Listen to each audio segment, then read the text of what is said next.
Professor Kato is a professor at Georgetown University and an urban sociologist who studies social stratification, food and environmental justice, and culture and consumption. One of her current research projects includes examining the role of social entrepreneurs working on environmental and food justice work in gentrifying cities. I am so excited to speak with you today, Professor, and would like to begin by asking you, what was your inspiration to become an expert in gentrification and food justice? Do you have a personal connection to the subject matter? Well, thank you so much for the opportunity to talk with you about this topic. I think both of these topics were not something that I was seeking to study per se, but I came upon these issues as I was trying to make sense of the topic that I started researching in New Orleans around 2008. And so I'm originally trained as an urban sociologist. That means I study city. And within that, I was specialist in understanding how people relate to specific places and also make sense of places through cultural connection to those places. And so, why is it that some people are drawn to certain cities over, maybe rural part of the countries, or some neighborhoods appeal to certain part of the population? Why is that? And what does it feel like to live in a certain part of the country or certain part of the cities, and what does that really do to the kind of a overall social, political, and economic and cultural experiences of living in a city? So generally speaking, I was trying to study city, who lives there, and why. I got a job at Tulane University in 2008, and that was 3 years after Hurricane Katrina devastated the city. 80% of the city was underwater, and city, just like the university, just like the city, was in the process of rebuilding itself. And so I was part of the new breed of faculty that joined the university to reconstruct. And so when I got to New Orleans, I started immediately sort of looking around to see what was happening in a city, not necessarily really to think about the research project per se, but as an urban sociologist, I just couldn't help, being intrigued by so many things that were happening. And unfortunately, things had since become a very common sight to see a whole city, whole town being devastated by climate-related disasters. But we didn't know that in 2005 just yet. So I wanted to understand the city and how it was changing, how it was like impacting people, back to my interest in understanding how culture informs how people experience cities. Particularly, I don't know if anybody that you are working with have been to New Orleans, but it's a very unique city. It's a very interesting city. It's known for its culture, whether it's music or food, and architecture. So I thought that initially that's what I was going to do. I was going to study the city, but by and large, that did not really sort of pan out, because I was very much drawn to a group of people who was starting to grow food in a city. In some of them, a very small lot, others had, multiple lots in a neighborhood.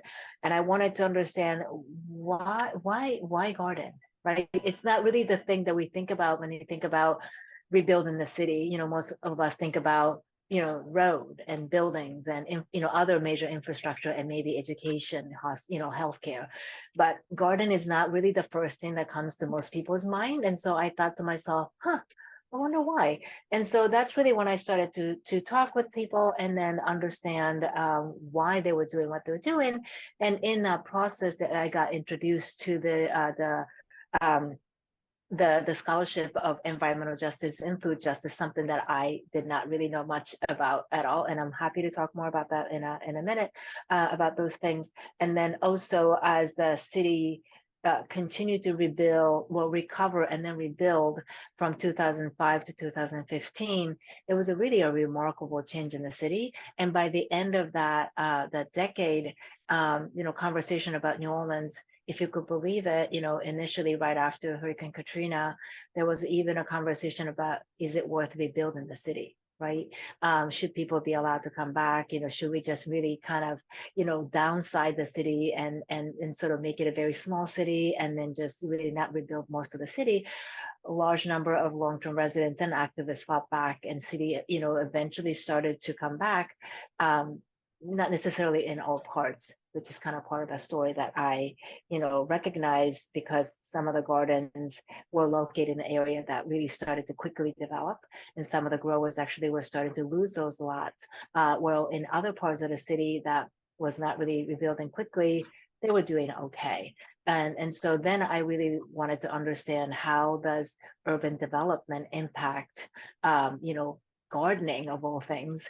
And then, in some cases, gardens were negatively impacted by those development, but in other cases, they were perceived as promoting gentrification, right? And so then there was a kind of an interesting tension of what role does it play in the city? Is it a promoter of gentrification, or is it a victim of gentrification, right? And so that was really one of the ways in which I became interested in gentrification discourse. And in general, in urban sociology, gentrification became such a kind of a major topic of conversation over the last decade. So in general, I was following that. And then, when it was really clear that I also need to incorporate that into my own research, then certainly I knew where to turn to. So that's how I became interested in those topics. Great. So you kind of already mentioned this in terms of this green gentrification idea, but as studiers of gentrification and trying to, learn more about how it affects cities, one of the growing subtopics of gentrification is this like coined term called green gentrification, where we find that the addition of green spaces and gardens works to help the environment, but it also ends up attracting a lot of white and wealthier migrants, and then which in turn again displace the indigenous residents. As a researcher of urban agriculture and an advocate for open space for farming, do you find that the trend increasing farming and green spaces often increases gentrification?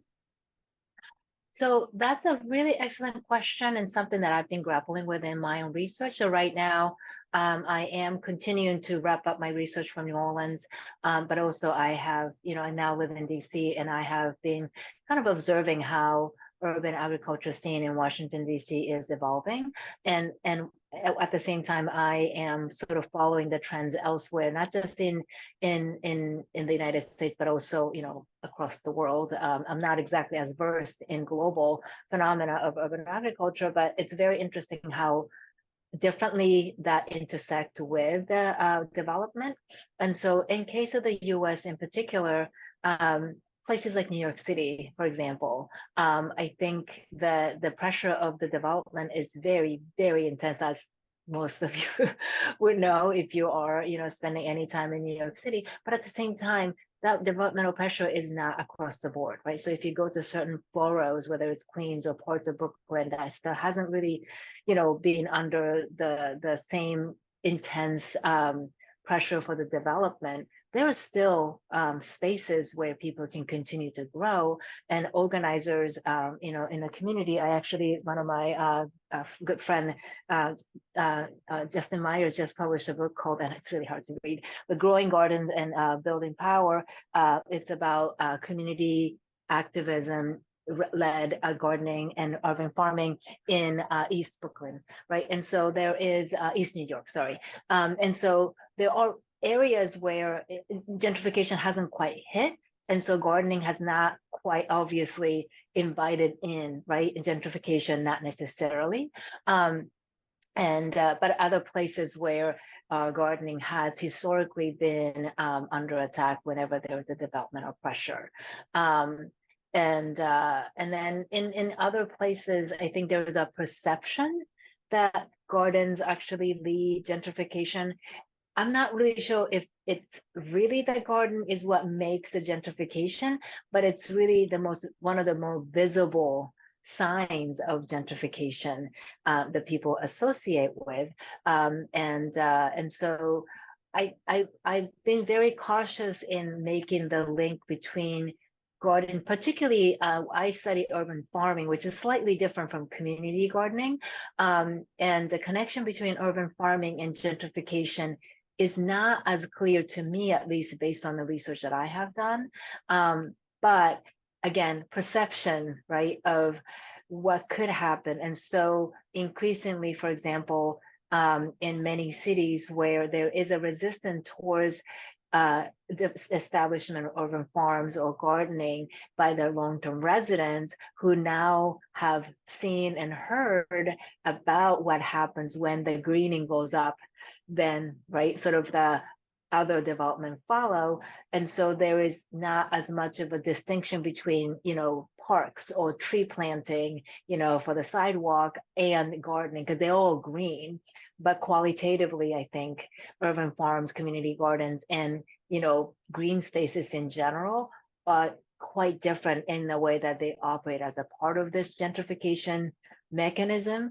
That is not to say that they're not implicated or impacted by those processes. So it's a bit more complicated. And if you look at places like, Detroit or even Cleveland, where the developments have been not as rapid and huge, and actually Baltimore, Maryland, also not too far from where I am, in those places, I think urban gardening actually has been a very well-established way of creating community empowerment spaces, and actually even fend off some of the kind of a speculative development that that precede. And so in some places it could be a point of organizing empowerment, as I think Justin's case of East New York shows. But at the same time, in other places it is either implemented as or perceived as enabler of gentrification. It's complicated, I think. Yeah, I think that's very interesting because when I was researching in Washington Heights, there's actually a youth-led group that is trying to do it only for the Black and Brown communities of Washington Heights, and they're trying to get youth to clean the streets or to make some sort of environmental changes. But the fear is that if these projects get really large or get really big, it's going to end up making Washington Heights, cleaner or too attractive for the, I guess, white migrants that want to come in and take over Washington Heights. I guess a question I would have is that, is there a way to both promote this like positive environmental and agricultural change and preserve the communities living in these areas? Is that, I guess, a complicated question that there's no, I guess, answer to yet? It's not a simple process, right? And on one hand, I think there are some cases where communities have been able to organize and I wouldn't say fend off gentrification completely, but have been able to organize in a way to preserve community spaces or even community ownership of the place. So one great example is oh my goodness, there's an example in Boston, and the name is going to come to me in a minute. But there's a land, community land trust in Boston that are famously sort of entrusted with a large number of spaces that belong to low income community of color, and let me look it up because this is going to bother me.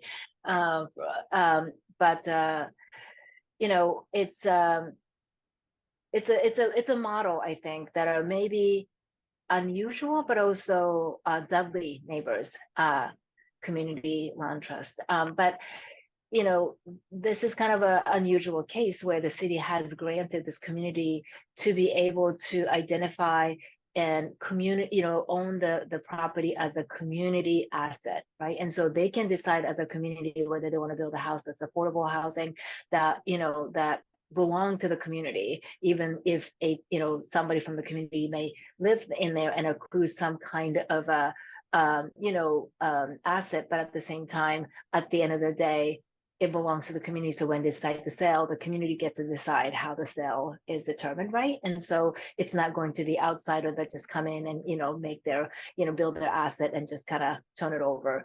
So there are models like that, so that those community land trusts has worked in some cases, but it doesn't necessarily, solve all problems, because gentrification is such a large forces that affect so many different facets of, the city life. And also sometimes it's not just, local funds.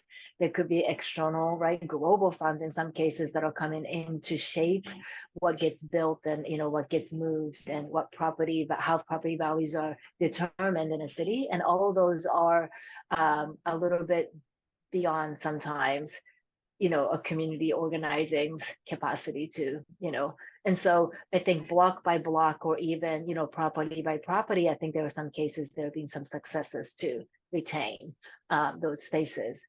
But that doesn't really mean that, they're able to keep everybody, from the community continue to live in that neighborhood, in those neighborhoods either. So that's, gardens can stay, maybe. But people who actually, fought to stay, keep the gardens, actually may or may not be able to stay.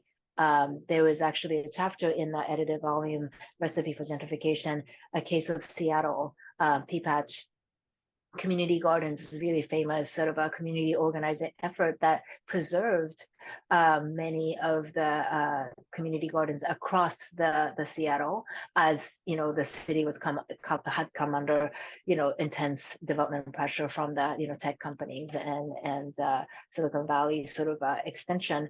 But so it's interesting because it was a sort of a coalition of middle class community gardeners, kind of coming together with the working class and immigrant communities that also had their own community gardens, that they kind of united forces to, form this particular network of community gardens and pressure the city to essentially secure the, the land tenure for these. Unfortunately, though, right? So the community gardens have been secured, but in some of the working class neighborhood, residents who fought for that could not hold on to their own residential homes or businesses. And so I think that's also, when we think about how to preserve green spaces, at the same time trying to fight for, to fight against the displacement, it doesn't. It might, the path to protecting the space might be a little bit more straightforward. Even that is very difficult in uphill battle, from what I understand in many other cities. But that's there has been a pathway established for that, I think. But that's a different question from protecting the people who had being the steward of these spaces that initially likely were maybe abandoned spaces that city was not, right? City or developers were not valuing it. And that is really when the communities often came in to make it a garden, that's valuable to the community. And so now either, realtors might actually, post a picture of the community garden in their real estate postings to say, look at this amenities, this is actually something that's in your community, and don't you want to come and buy this property here? Or right, another actually, interest will come in and basically say, this is not the most effective use of the space, right? And so it's more valuable to build a house or even parking lot sometimes, in the eyes of the very capitalistic way of valuing the space. So sorry, that was a very lengthy response to a very simple question. No, it's very good. So moving on to New Orleans, because we're kind of interested as well as seeing kind of New Orleans as a model to maybe we can apply some of the similarities to studying New York. In your article, Political Gardening in a Post-Disaster City, Lessons from New Orleans, you discuss the urban political gardening that took place after Katrina in New Orleans and the challenges it faced. Could you briefly summarize the trends you found regarding how marginalized populations were affected by the attempts to restore the post-hurricane areas with urban farming?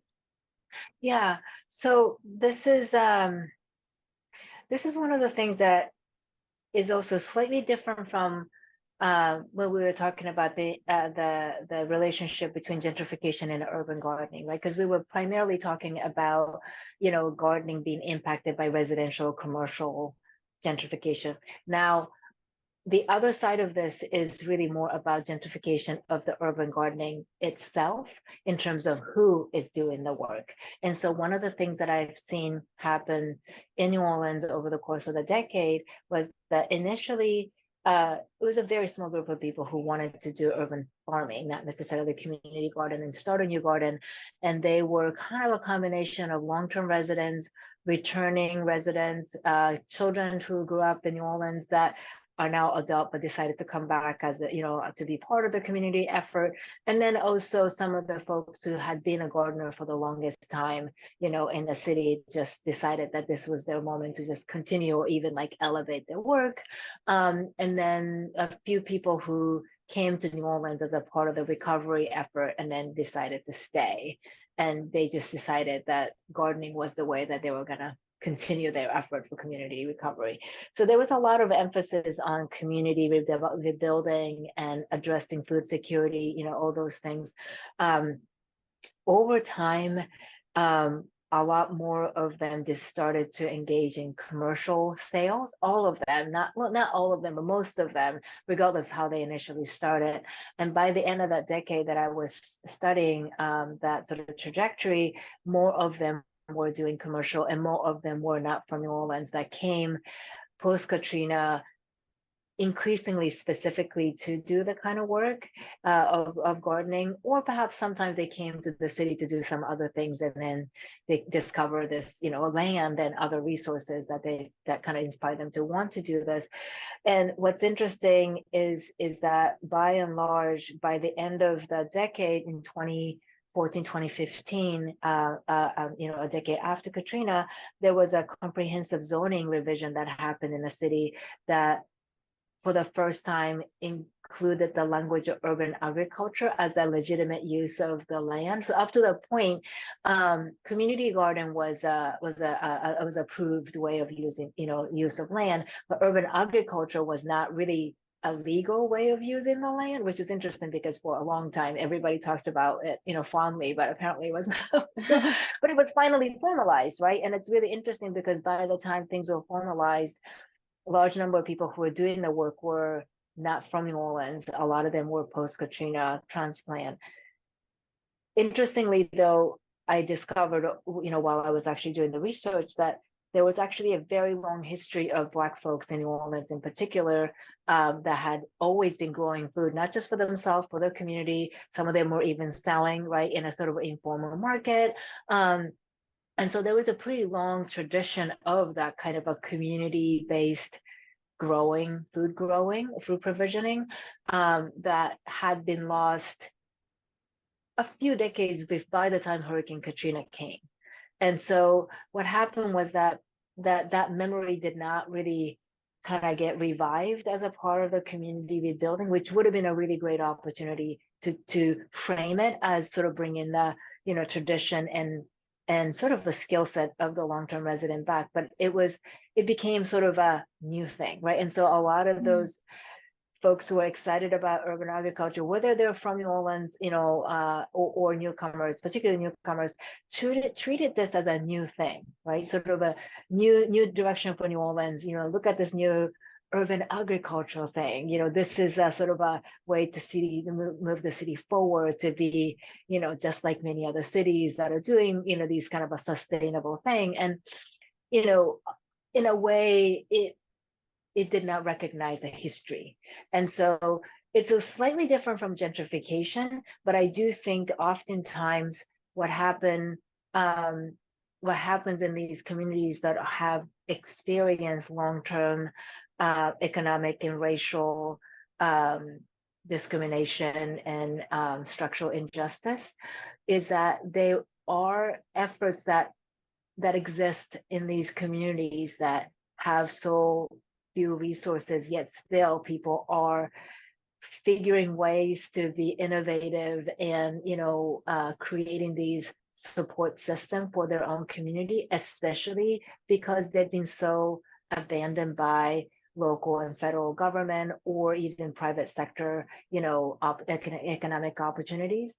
But what I'm seeing, what I had seen, and what I'm increasingly seeing in many cities is that when these techniques or when these kind of practices are discovered or redefined and brought into these communities, money follows, media follows, right? The sort of a narrative of the, rebirth follows, as if those efforts never existed before. That I'm actually sort of slowly building towards right now is to recognize those previously existing practices that are now being,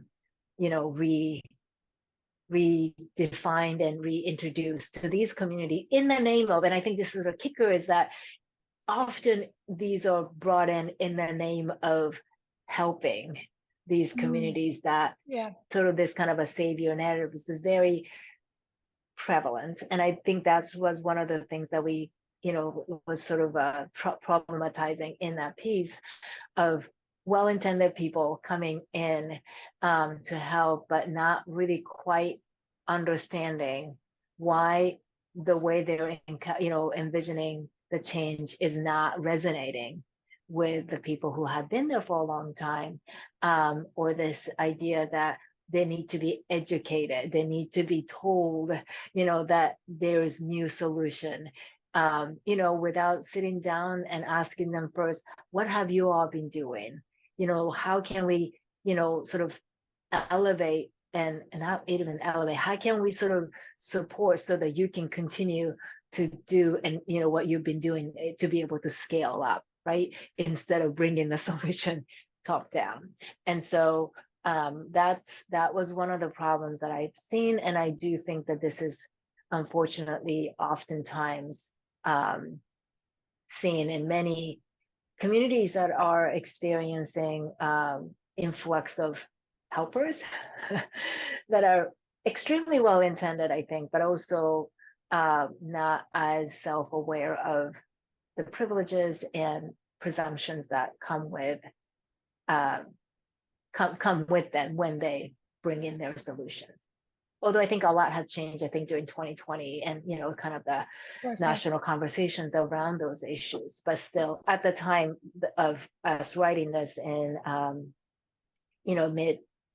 early 2010s, that was still not really critically discussed among the general public, I think.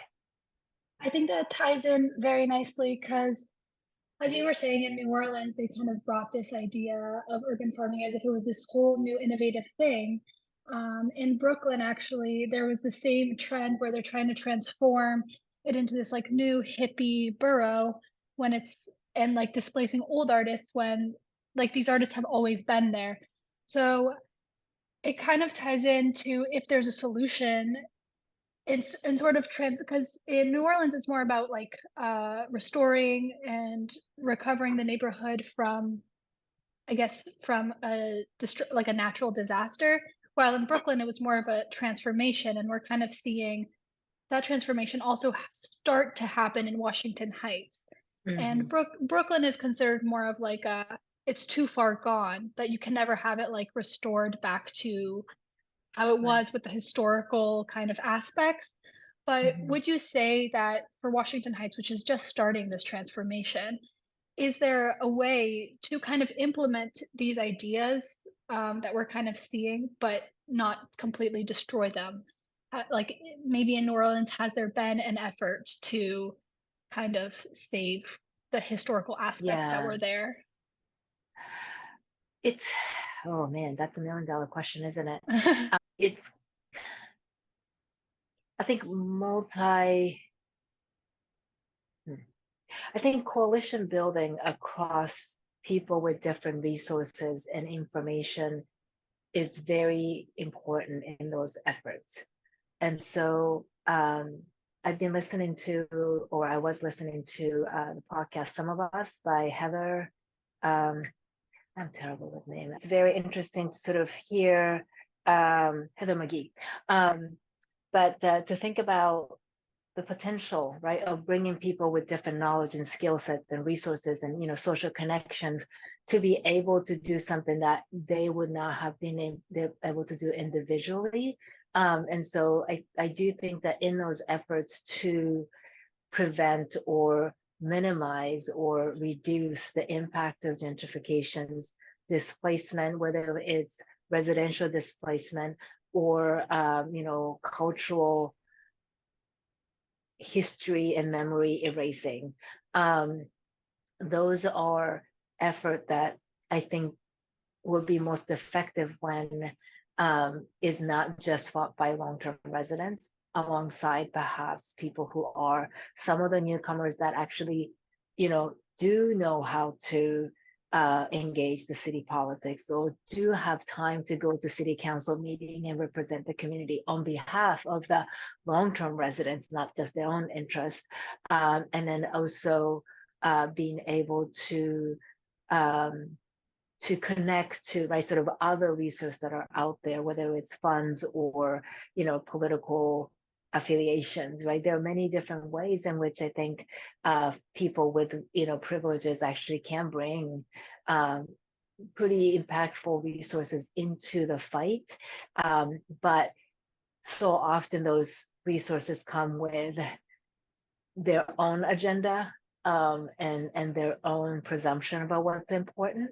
And I think that is really where hopefully the conversation can happen, right? In terms of what would be the most effective way to represent the community's interest for the larger, processes, because oftentimes gentrification is not an internal process, right? People come from somewhere and people end up moving somewhere else. And so if you think about those interconnected, impact of the community, for example, when, individuals are displaced from a particular neighborhood or even city, they don't just randomly disperse, right? There is a tendency for them to move in a relatively sort of similar patterns of trajectory. Yep. So from New York City, people who are being priced out of Brooklyn maybe all moving to very similar part of Long Island, for example, right?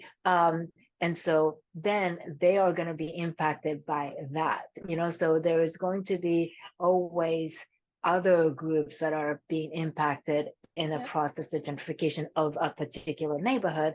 And so again, bringing those folks into conversation may be different than just, a neighborhood fighting for its own survival alone, as if this is some kind of a zero-sum game that, when we talk about environmental justice, we talk about, what counts as when, if a community in Staten Island, which famously has suffered from environmental injustice in terms of the pollution, but in all sorts of industrial, waste that's been dumped in that, in that part of New York. But what if you can win, legal win to not have another landfill built in, in particular part of the island? Is that a win?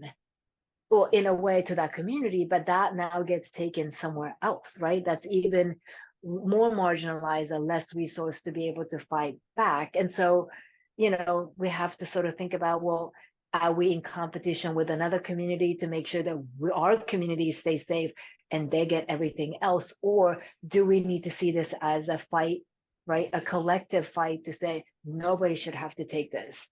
Right. And I think that is a very different way to build coalition that are larger than a neighborhood, even if your primary interest is protect a neighborhood. Right. But I think if you can present that issue in that way, that would also provide a different strength, I think, to that fight. So, but that also means that you may not be able to, right, sort of that's always going to be a challenge or balance, I think. But, I'm not a policy person, so I feel a little hesitant to say it, but in terms of sort of seeing how, fights against food justice and environmental justice has been fought most effectively, oftentimes those are efforts that were, multi, kind of a community, multi-level, interest group coalitions. That seems to be most effective. Great. And then in terms of methodology, perhaps you've seen this in New Orleans, but do you find that tracking the practices of producing and purchasing food within a neighborhood could be a valid indicator of gentrification, or I guess on a general scheme of Mm. neighborhood change? And then could it potentially serve as a factor that could be used to detect early signs of gentrification in our anti-gentrification preventative efforts? Um, so for the second part of whether or not, tracking or sort of keeping an eye on food consumption purchase in the neighborhood could be a way to detect the early signs. I absolutely think that's true. And I think our edited volume on, recipe for gentrification says as much in terms of how food establishment is one of the first places where we see signs, the visible signs, right? Most kind of a physical manifestation of, oh, there goes a neighborhood. And I think what if food establishments signifies the gentrification may have changed. And so I think in 1990s, early 2000, I think it was Starbucks. Right? So every time Starbucks gets opened up, you're like, oh, there it goes.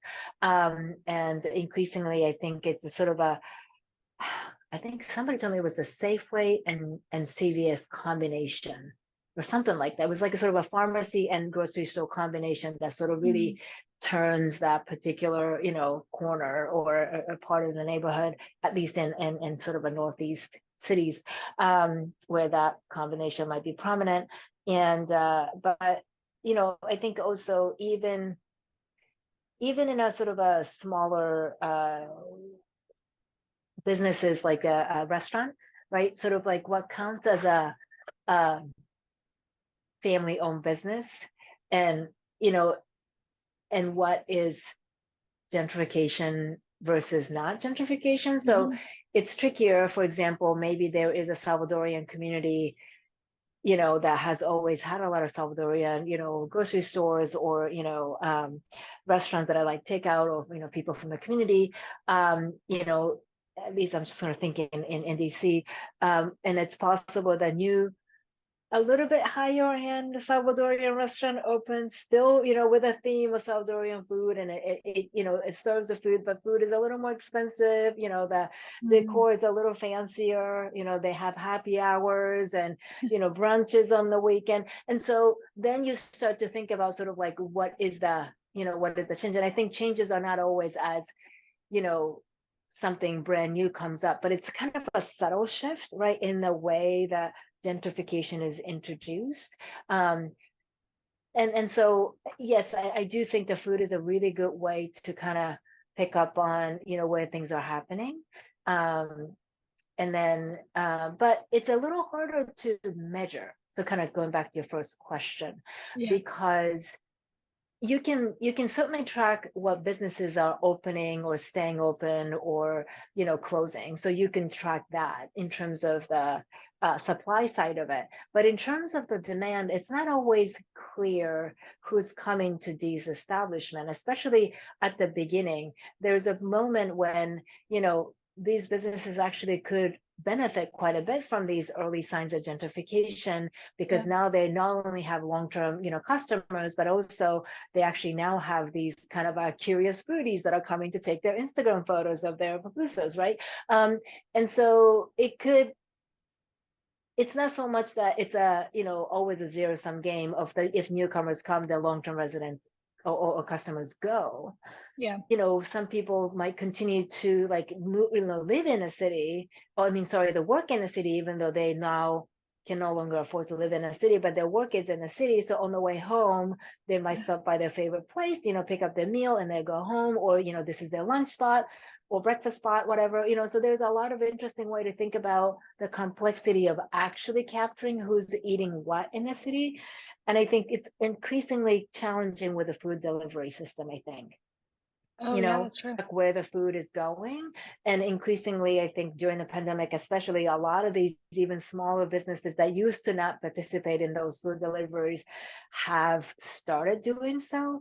And so just because, like you said before, just because food establishments here, I mean, not everybody can afford it. And that, but also, we don't really know who's coming to these places to eat. So measuring that accurately, I think itself has become a lot more trickier, yeah, a lot trickier nowadays. To think about the gentrification of a neighborhood where the food establishment is located itself, and so that's, I think, that's more of a new problem as far as the researchers go in terms of how to accurately understand those trends.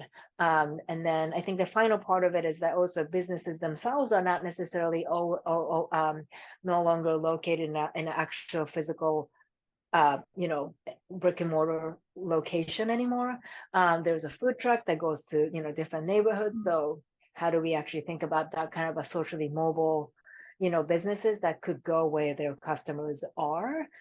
Maybe that would be an interesting way to sort of see how particularly those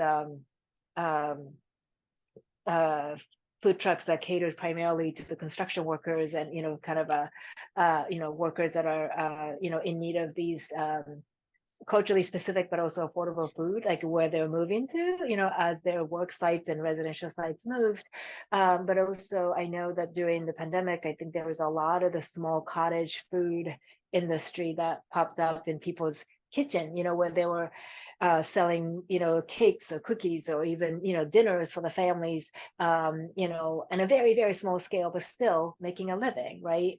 But you don't really see them on a street corner. I know New York City is, famously sort of a street vendor, type of city, but at the same time, they're not necessarily out there in the same way that they used to. They can actually just kind of sell a lot of those goods being very invisible, sort of a physical sense. So then how that relates to gentrification gets a little tricky because they might benefit from type of people who would buy food on Instagram, who are probably not long-term residents, right? Help those businesses thrive as they're potentially also facing, residential displacement. So, it gets even more kind of complicated to think about the impact and dynamic between the two. Yeah, and definitely in terms of the moving, I guess, vendors, I haven't even thought about. I mean, I know here in Colombia, the biggest, I guess, one of the biggest food sources is like halal carts and stuff like that. And I think it might be interesting to see if those food carts, for example, started off in different neighborhoods. And then they found that Mm-hmm. Colombia residents are willing either to A, pay higher prices for them, or I don't know, or they just find that because we're students, we are constantly walking these streets and we were always looking for quick food, that they decided to Sure. move here because they find it more profitable. Right. So that could definitely be an interesting, I guess, population to interview and to see if perhaps they have migrated or moved to different neighborhoods Yeah. because they found I'm they sure they were. have their own, market research that may not, have a spreadsheet, but I think they have their, ears and eyes on the street to figure out how to maximize their profit in their own ways. And this is where also the question is, how do they feel about their connections? And I don't know if it's obligation is the right word, but their commit, the responsibility to their community. Do they need to be, if there's, selling halal sandwiches, do they feel like they need to cater to people of their own cultural background? Probably not. I mean, my impression is that by and large, people who are buying those are not, right? Yeah, Always that's true. up. And so then, it seems like they would much rather go to the places where people are going to spend, more, frequently, in a way. But at the same time, maybe some of them might choose to, vend in certain communities where they know that it's their own people. And Yeah. that Priya, gosh, I'm terrible with the last names. The New York Times food writer, um, she has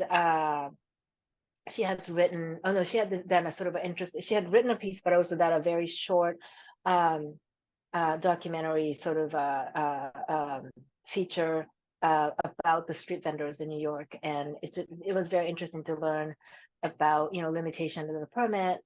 I think that city council, I think recently kind of voted to increase that, or I don't know if it's the city council, but the city actually sort of has promised to increase that because that certainly, made a lot of the street vending illegal because they were not able to access the permit because there was only so many. It was sort of like how the cab drivers sort of were restricted, I see. because and so that kind of regulation still seemed to restrict people's access to be able to, make money, and then where they vend. And so some people may choose to not go midtown where they're more likely to be, accosted for having the proper permit, so maybe that is also the reason why they choose not to go to the highest return, location to sell, because the cost of, being arrested or being cited, or worse off, losing your investment, is higher. So maybe they choose to,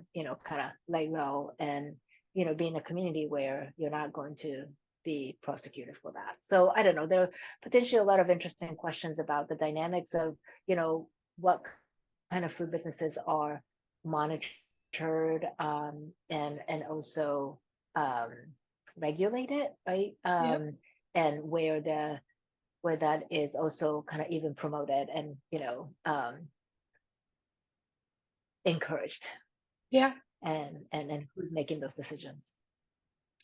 Great. And then to kind of just wrap up and transition into kind of what we can do as an organization, we found that one of your largest findings is that often the mission of an organization and then how that practice is actually carried out do not align. As a nonprofit, this is one of our largest concerns. How do you suggest we avoid causing more harm than good? I think starting with the question is a good place, I think. Developing multiple point of reflection and, accountability, I guess, right, for what it is that you're setting out to accomplish.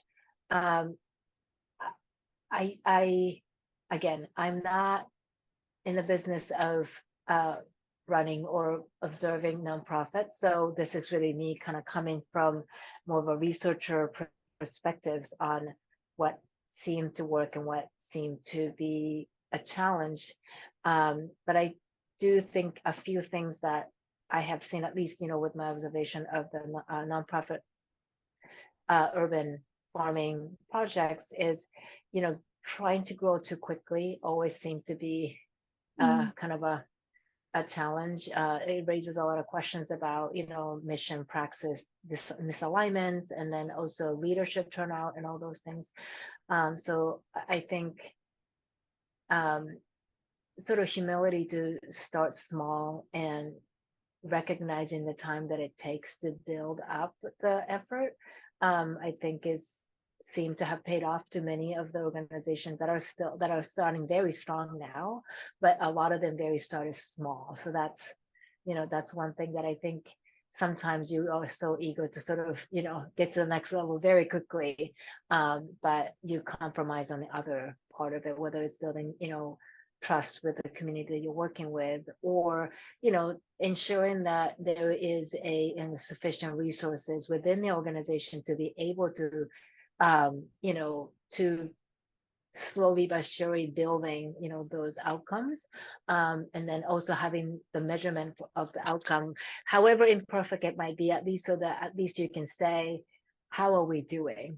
And so that I think is very important, to be able to sort of, have those metrics very much agreed upon, and, revisiting those as often as possible, and then,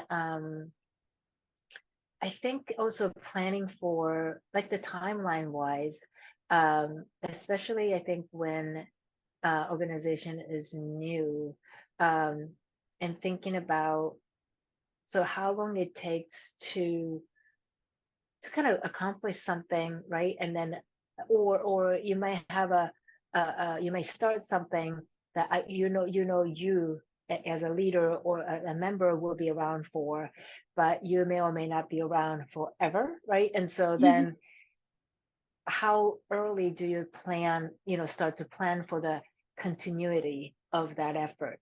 because Mhm. oftentimes it takes time for somebody to be brought into the team, right? Be acclimated, understand all the, different aspects of it, and then be able to take over. And especially if you're working with a community, I think lack of continuity oftentimes results in distrust, lack of Yep. sort of a, understanding of the directions, and then, feeling of sort of afterthoughts, right, on the part of the communities. And so Yeah. different kind of challenge depending on the kind of work that you're trying to do. But I have seen some of the organizations struggle when they, started well, it took a while to, kind of get into some kind of a groove. And then, especially when I see here at Georgetown, students graduate or they, Yeah. they go study abroad, and as they should. But, the problem is that you have made a commitment to the community, or even, just your own organization, a commitment. And are you going to be able to follow through? Yeah. Or is somebody ready to take on? And if you can, I'm not really saying, for example, that if you can't commit your life, don't start something. I don't think I would ever say that. But, be aware of what you as an individual or you as a collective are able to commit, and be realistic about it, especially kind of the initial nonprofit establishment. Great. Thank you so much for answering all our questions today. No It problem. was lovely to speak with you.